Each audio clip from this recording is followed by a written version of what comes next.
5 types of foods that cause inflammation and raise the risk for cancer, diabetes, and heart disease. Inflammation has a bad reputation, yet it is only partially justified.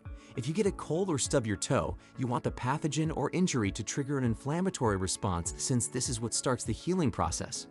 Exercise also generates temporary inflammation and helps you gain muscular growth. However, in today's society, your body is continually exposed to things that activate the inflammatory response, even when it isn't required. However, common foods in the American diet have been identified as a possible cause of inflammation. So knowing which foods are more likely to cause inflammation is the first step in safeguarding your long-term health. What is inflammation? Inflammation is the body's reaction to a problem. It's a natural, vital reaction that alerts the immune system to the fact that something is wrong, allowing it to fight off infection or repair damage. Inflammation is the reason why an injured ankle doubles in size. When you have influenza and run a fever, that's also inflammation. When you eat something bad and develop diarrhea, that's also inflammation. We need some inflammatory response. We would die if inflammation did not exist. Chronic inflammation, on the other hand, is a whole different problem. Chronic inflammation can cause harm to healthy cells, tissues, and organs. It can lead to sickness, including diabetes, obesity, rheumatoid arthritis, and heart disease over time.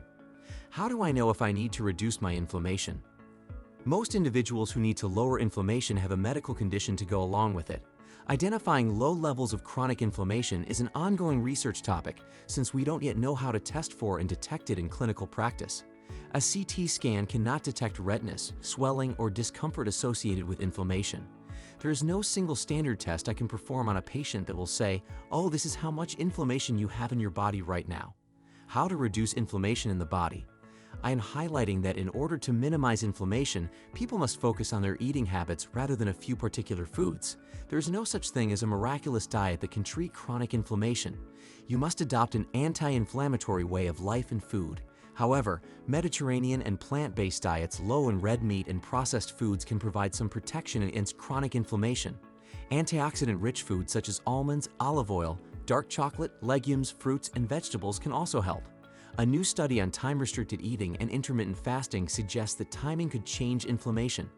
Certain genes that cause inflammation are activated and deactivated at different times of the day. So eating at a time when those inflammatory genes are activated may raise our risk of inflammation. Is it possible that eating at 1 a.m. will have the same effect on inflammation as eating at 8 a.m.? I guess there will most likely be some differences. Much research is being conducted on antioxidants and plant-based nutrients. Antioxidants protect our DNA from free radical damage and oxidation, which is a type of inflammation. On the plus side, diet is one of the most important natural methods we may reduce inflammation in the body. There are many healthy ingredients that fight inflammation, as well as a number of foods that aggravate it. Here are the top foods to avoid if you want to lower your body's anti-inflammatory reaction according to health experts. There are a few common misconceptions about inflammation which we will talk about at the end of this video. You don't want to miss it, I am sure. Let's get started. 1. Char-grilled meat. Whether you're grilling or pan-grilling, char lines and burned edges indicate that your meal includes heterocyclic amines, HCAs, which cause fat and protein to oxidize, creating oxidative stress and cellular damage. HCAs may be formed by cooking any animal protein at high temperatures, but red meat is likely the biggest offender. The International Agency for Research on Cancer describes it as probably carcinogenic to humans.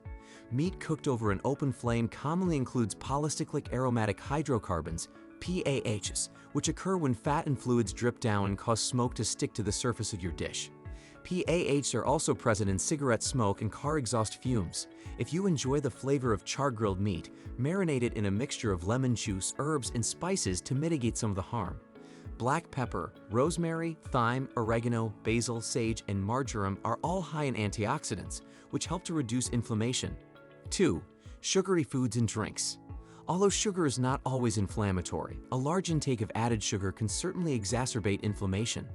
Every day, the average American eats around 17 tablespoons of added sugar. The American Heart Association recommends reducing daily added sugar intake to 9 teaspoons for males and 6 teaspoons for women. According to studies, those who consume 20% of their daily calories from sugar-sweetened drinks have higher levels of C-reactive protein, a sign of inflammation. Because added sugar is abundant in calories but poor in nutrients, eating too much of it makes it simple to gain weight, and obesity is linked to chronic inflammation. 3. Processed meat products. Hold the salami, skip the bacon, and think twice about grabbing a hot dog. Processed beef is inflammatory for several reasons, the most serious of which is its high saturated fat level. Saturated fat increases the inflammatory response of fat tissue in your body. These foods are also rich in sodium nitrite, a chemical that can be converted into nitrosamines and raise the risk of stomach cancer. Furthermore, they are a significant source of advanced glycation end products, AGEs, especially when cooked at high temperatures. AGEs produce oxidative stress and inflammation, and they may hasten the progression of age-related disorders such as macular degeneration and Alzheimer's. Are you still not convinced? A major 2020 research published in the International Journal of Epidemiology revealed that consuming a lot of red and processed meat was strongly linked to an increased risk of colon cancer. 4. Alcohol. A glass of red wine isn't always a bad thing. It includes resveratrol, a beneficial plant ingredient, polyphenol, with antioxidant qualities. Other forms of alcohol, including hard liquor, may be anti-inflammatory as well, at least in modest quantities. However, alcohol is still toxic, and when drank in excess, it is extremely inflammatory. Alcohol causes inflammation in the gut through multiple pathways, according to research, and this inflammation may help to explain why drinking too much alcohol is so closely linked to cancer, liver disease, and neurological damage. In theory, moderation is the best policy. Moderate drinkers had less inflammation than heavy drinkers, and those who don't drink at all. However, some studies have indicated that refraining from alcohol is the best option overall, so don't start drinking for the purpose of better health. If you prefer to drink, restrict your consumption to 2 drinks or less per day for men and 1 drink per day for women. 5. Deep-fried foods. Trans fats are mostly banned at this time, but that doesn't mean you can safely double your order of fries. When you deep-fry dishes, especially when you use the same oil repeatedly, as most restaurants do, you produce inflammatory molecules. When sautéing meals at home, you need also to exercise caution. Extra virgin olive oil is wonderful for cooking, but it has a low smoke point, and once you see that it smokes, any health benefit is canceled out and it has become inflammatory. Lower the temperature or use avocado oil, which can endure higher temperatures. Common misconceptions about inflammatory foods. Many people believe that common dietary allergies such as dairy and gluten are inflammatory. However, while some people are allergic or sensitive to these foods, they are not always inflammatory for everyone. Do eggs cause inflammation? There is no compelling evidence that egg eating causes inflammation in the body. On the one hand, eggs do contain several compounds that have been associated to inflammation, such as omega-6 fatty acids. They do, however, contain other minerals, such as vitamin D, that can help reduce inflammation. Does chicken cause inflammation?